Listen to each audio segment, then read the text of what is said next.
But first, the amazing turnaround for Ted Williams. As we said, we'll talk to him about his rough life, his golden moment, thanks to his golden voice in just a moment. But first, NBC's Kevin Tibbles has his story.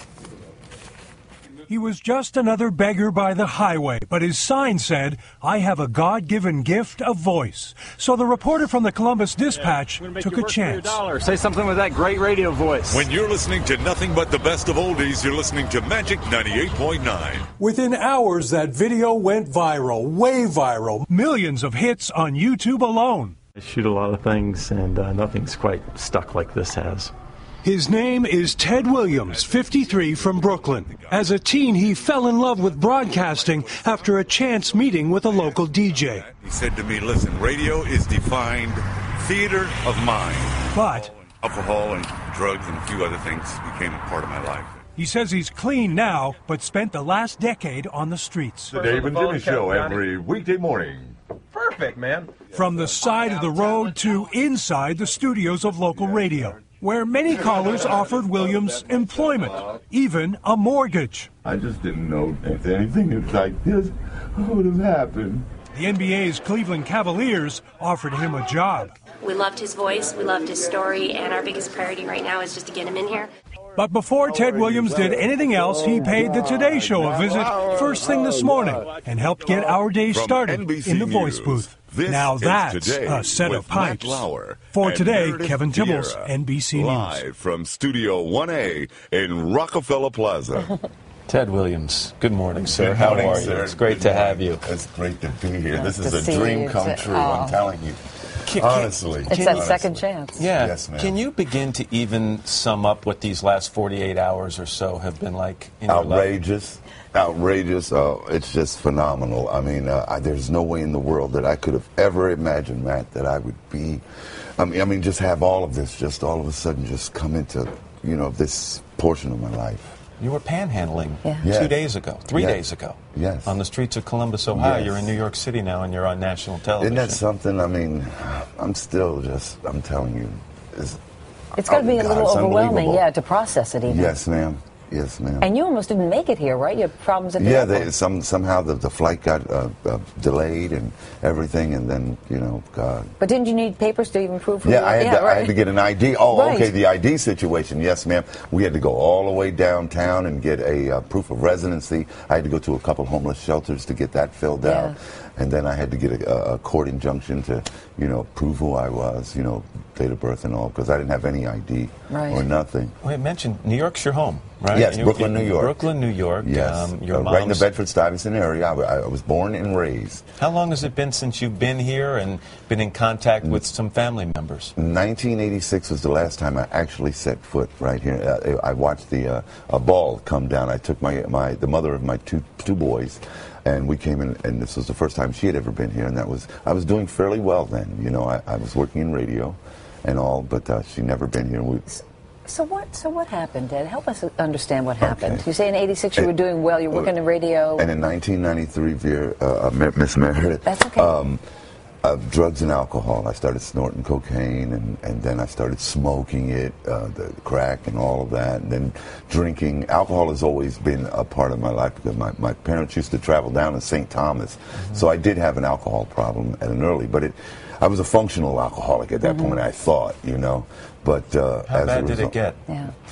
Pretty bad. I was drinking like a fifth a day, but I was working. I was doing well. I was really doing well. At least I thought, But was it the drugs then that took you down? Yes, ma'am. Yeah. Yes, ma'am. When did you lose your home? I mean, when did you end up in '93? That's 93. when the pits. My life just went to the pits. I was at the homeless shelters in Columbus, and then I was I was introduced to the program of recovery. I noticed something in that video that we've all now seen so many times that was on the internet, and when the reporter for the Columbus Dispatch comes up to you and he starts asking you about your voice, despite your hard times, there is this civility to you, Ted. There is this kindness. There is this grace about you. Thank you, sir. God bless you. Where does that come from? My mom has raised me that way, to always be polite. Treat people as you would want them to treat you. Do unto others as you would want them to do unto you. And that's the golden rule, as she always put it. And you've mentioned your mom repeatedly in the past couple I days. love my mom, and I here comes maybe some tears, but how I always used to pray to God. I'm telling you, religiously, say, Lord, please let my mom live to see another year. Maybe this will be a year that somebody would say, hey man, do you want a job or anything? But and I always used to say, God, you never seen fit to take my voice, in spite of all the flames and everything that went down my throat. The voice still maintained some type of resonance. And so when I got out there with the sign, it gave me a chance to, the public passing, good morning, thank you, and people would roll their windows down. Then it became a situation where the same people that would give me money, they would just come by just to see if I was still there, so that they could hear me say, listen to more of the best music. And I started using local talent. So your mom has lived long enough to see what is going to be, we hope, redemption. And I hope you understand what I say. Meredith and I were talking before the show, and we both worry a little that a lot is happening very quickly. And some people might find that hard to deal with. And so are you emotionally ready to accept this second chance, to do the right things with this second chance? This time around, Matt, I have a God. A God of my understanding in my life, and acknowledging him on the daily basis, which I've been doing this past year, because I was ready to mark 2010 as another year wasted, until I realized that in 2010 I found a new sense of spirituality. Now, I'm not saying I've become this born again type person to where I'm going around, but I do want to say that the difference between my successes of years gone by, I didn't acknowledge the Lord or thank him for anything before, and I've had some great opportunities of emceeing various venues and having a great time with all the perks that radio had, but I never not once said, oh Lord, thank you for this, or thank you for another day, or forgive me for this or not. But this time around, I'm acknowledging him in all my ways. So you think you can make it? Yes, sir. I think we'd be remiss if we didn't ask you about reports that beyond the drugs and the alcohol, there were run-ins with the law. Yes. Can you tell us about that? We heard about robbery and forgery. Yes.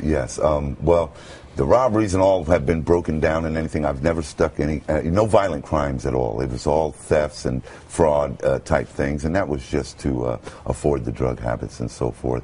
But I ended up...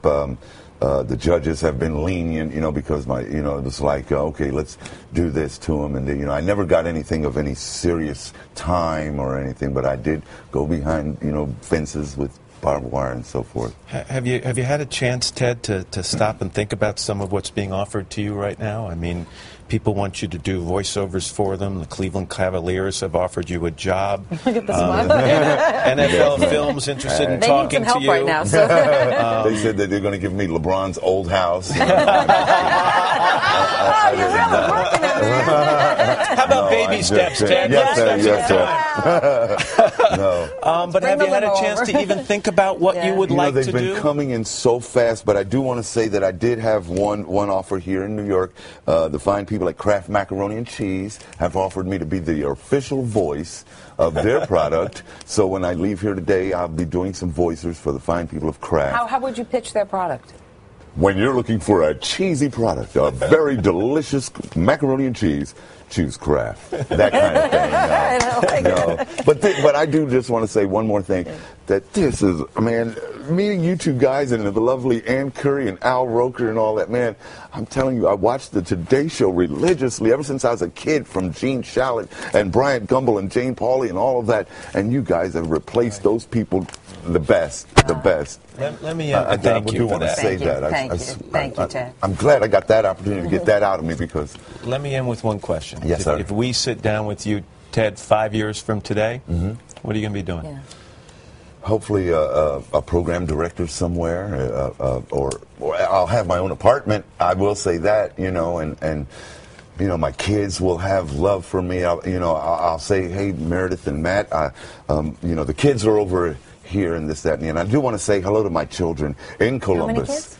I have 7 girls and 2 boys. 7 girls and 2 boys. Wow. Yes. And they're all adults. And I have grandchildren. And I want to say hi to, can I say hello? Sure, go. Mark Henderson, who was very instrumental in helping me with a place to live. And I want to say hi to Jimmy Cottrell, my girlfriend Katie. and my children, Julie, Janae, Trisha, Tangela, and Keisha, and my son Desmond and Tyrell, and my mom, wherever she's at, I miss her so much. I just want. I'm sure you'll get to see her. Yes, ma'am. You also have a greater appreciation for the homeless as well. If Oh, there's anything truly, we need truly. to understand, Please. what would we? Please don't judge a book by its cover. Everybody has their own little story, and the next time, if you're going to give to any homeless person, give from the heart and not give and then say, oh, I know they're not going to do nothing but use it for drugs and alcohol, because that's not always the case. And I want to say hi to Al Battle, who's handling, that gentleman standing right behind camera. He's the one that's handling all of the fielding all of the calls that's coming in, because like you said, Matt, they're coming in by the dozens, and I don't know which one to choose and which one's the right one, which one's bogus or anything. I'm just thankful to be here, and I'm taking it one step at a time. Well, you should. And it's the Today Show. I just got to take advantage of all of this. Thanks, Ted, so much. Thank you so much. Good luck. God all bless right, both congratulations. We'll see you in 5 years, right? Yes, You're ma'am. the program director. Yes, ma'am. And we're working for you. No, God. Remember us. Yes, I will. Okay. Yes, I will. Just say, let's get a check of the weather from Al now. Go ahead. And now it's time to get a check at the weather with Al. I want him to do the Sunday Night Football Night in America. That's Thank you yes. so much. Let's hear it for Ted God, Williams, ladies and gentlemen. Thank you. Oh, what a great story.